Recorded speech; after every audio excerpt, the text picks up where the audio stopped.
This is KGW News at 11. Good evening, and thank you so much for joining us. I'm Christine Pitawanich. We begin tonight with news from Ukraine. The State Department has confirmed that 2 U.S. citizens believed to be fighting in the war against Russia have died. The report comes after a renewed missile attack on the port city of Odessa. This just one day after Ukraine and Russia agreed to a deal allowing safe passage of ships carrying Ukraine's most vital export, grain. It's another sign of contradictions in a brutal war that is once again taking a personal toll in the States.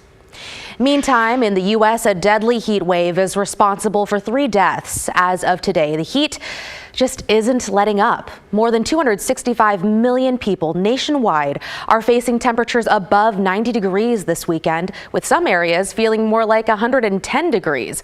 At least 21 states are nearing record highs. Wow, that is hot. But here today, I was expecting more heat, but fortunately a little cooler. I think a lot of people are going to take the mid to the upper 70s for our daytime highs, because starting tomorrow, it starts a stretch of the warmest weather we've seen so far this summer in terms of longevity. We're going to be looking at basically 7 days in a row, Christine, with temperatures 90 or above. It gets even warmer heading into the middle part of the work week, and I'll show you that in a second. But I want to talk about the daytime highs that we saw across the country. Down in southern Oregon, it was the low 90s.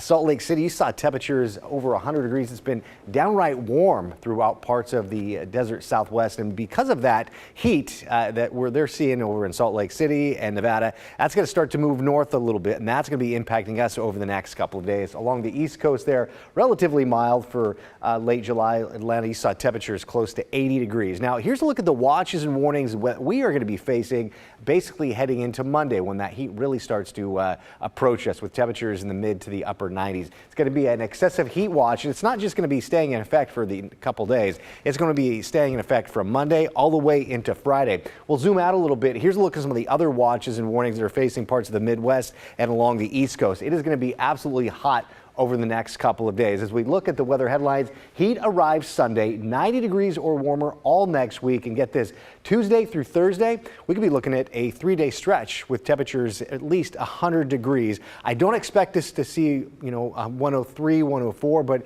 it is going to be absolutely hot and dangerously hot, because that heat is going to be staying with us for about 7 days. I'll talk more about that in just a few minutes. Wow. Thank you, Joe. So with temperatures rising across the Pacific Northwest, Pacific Power is prepared for more strain on the grid from both warmer temperatures and increased customer need. People can take steps, though, to manage their energy use this summer and try to avoid a surprise on the next bill. So here are a few easy tips that you can take. Keep curtains and blinds closed during the day. Open windows during cooler evening hours. Operate the clothes dryer and dishwasher at night. And if you have air conditioning, experts say to set it at 78 degrees or higher when you're away from home. Some food cart owners are doing what they can to keep their employees and customers safe from the warmer temperatures. As Christelle Kumwe found, some are already announcing plans to temporarily close up shop next week. Being in a food cart, we are kind of open to the elements, whether it be cold or heat. As we expect temperatures to hit triple digits come Monday, Rico Loverde is planning ahead. Anything over 95, we're going to be closed. He's the chef and owner of Monster Smash Burgers food cart on Southeast Stark. Anything over 95, at least our particular cart, can't really handle it. It's one, the fridges can't keep up, and then the food becomes unsafe to serve. The heat is also dangerous for the staff. It's about 20 to 30 degrees hotter inside there, and it's just not safe.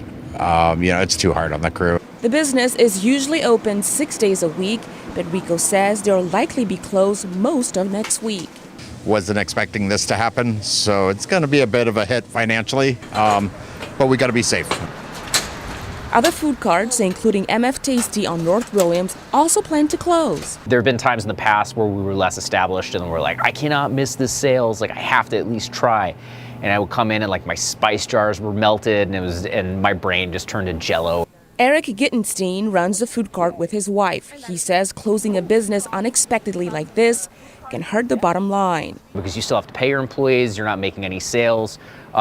Food business is a business that has like really thin margins, so like any kind of error can definitely affect like what you take home or whether you're able to pay your bills at the end of the month. That's why many of these food carts hope people will stop by before the heat forces them to shut down. If there's a business that you've been wanting to try and maybe like you just haven't found the motivation to show up, like this is the weekend to show up. Like I promise you those owners and employees will thank you so much more for helping them make the money while they can before they're forced to be closed. But as temperatures rise, they're all about safety. Whether it's being safe for serving food to the public and having it at the right temperatures, or my guys' safety and well-being. While some food cart owners plan to temporarily close up shop next week, others will change their hours of operation. The owner at JoJo PDX on Southeast Powell Boulevard says they'll likely only serve lunch for a few days next week. I'm Christelle Kumwe for KGW News.